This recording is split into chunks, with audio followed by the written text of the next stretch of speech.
जल ही जीवन है। जल है तो कल है, अगर जल नहीं तो जीवन न के बराबर है। फिर भी हम लोग आजकल जल का इतना अधिक है, अति दोहन कर रहे हैं कि हमें और हमारी आने वाली पीढ़ी दोनों के लिए काफी भयावह स्थिति होने जा रही है। लोग पानी को अपना समझ लेते हैं, जबकि ये संसाधन सार्वजनिक है, ये प्रकृति की देन है।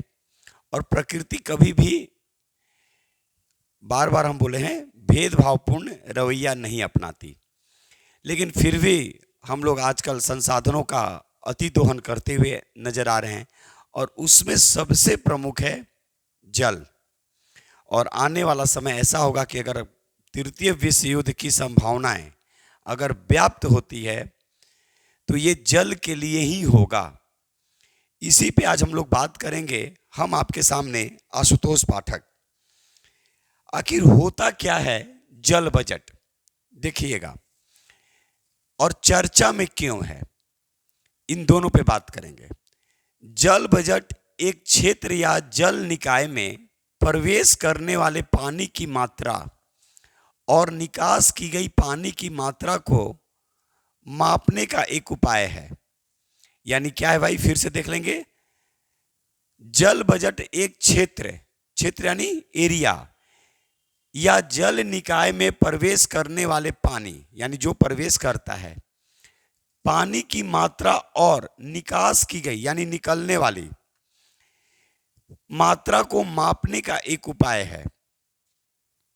यह एक बुनियादी उपकरण है जिसका उपयोग प्राकृतिक पर्यावरण के माध्यम से पानी के आने और बाहर का मूल्यांकन करने के लिए किया जाता है। यानी जितना पानी आएगा और जितना जाएगा, तो उसका एक मूल्यांकन होना चाहिए कि भाई जो हमारे पास पानी आ रहे हैं और जो जा रहा है, आखिर वो कितना है। और इसी का हम लोग नहीं ध्यान रख पाते हैं। यानी कह सकते हैं सिंपल वे में, जल का प्रबंधन। जल का प्रबंधन, और किसी भी चीज का अगर प्रबंधन नहीं होगा तो संकट की स्थिति उत्पन्न होगी, रहते हुए भी संकट की स्थिति उत्पन्न होगी। तो क्या है भाई, यह एक बुनियादी उपकरण है जिसका उपयोग प्राकृतिक पर्यावरण के माध्यम से पानी के आने और बाहर का मूल्यांकन करने के लिए किया जाता है। कहा जा सकता है कि पारिस्थितिकी तंत्र में संतुलन बनाए रखने के लिए, पारिस्थितिकी तंत्र में संतुलन बनाए रखने के लिए जल संसाधनों का हिसाब होना चाहिए। क्यों नहीं, हम बार बार, हम अभी बोले भी और कई बार बोल भी चुके हैं, संसाधन है, और संसाधनों का दुरुपयोग अगर होगा तो भाई नुकसान हमें और हमारी आने वाली पीढ़ी के लिए भी होगा। तो हम लोग इस तरह से संसाधनों का उपयोग करें ताकि हमें और हमारी आने वाली पीढ़ी दोनों सही से इसका उपयोग कर सकें। तो यहाँ पे ये लिखा गया है कि पारिस्थितिकी तंत्र में संतुलन बनाए रखने के लिए जल संसाधनों का हिसाब होना चाहिए। तो एक बार फिर से देखिए, क्या है जल बजट। तो जल बजट एक क्षेत्र या जल निकाय में प्रवेश करने वाले पानी की मात्रा और निकास की गई पानी की मात्रा को मापने का एक उपाय, यानी जल प्रबंधन के रूप में कह सकते हैं कि जल का प्रबंधन होना चाहिए। यह एक बुनियादी उपकरण है जिसका उपयोग प्राकृतिक पर्यावरण के माध्यम से पानी के आने और बाहर का मूल्यांकन करने के लिए किया जाता है। पारिस्थितिकी तंत्र में संतुलन बनाए रखने के लिए जल संसाधनों का हिसाब होना चाहिए। अब आखिर ये चर्चा में क्यों है, देखिए, केरल देश का ऐसा पहला राज्य है जहां जल बजट पेश किया गया।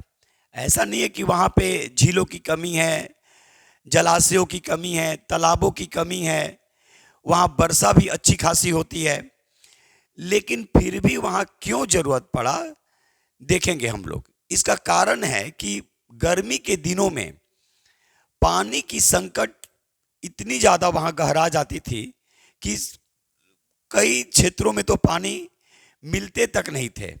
इसके लिए वर्तमान सरकार, जो केरल के जो मुख्यमंत्री हैं, उन्होंने एक योजना लाई और जिसके तहत उन्होंने कहा कि जल बजट की अब आवश्यकता आ गई है।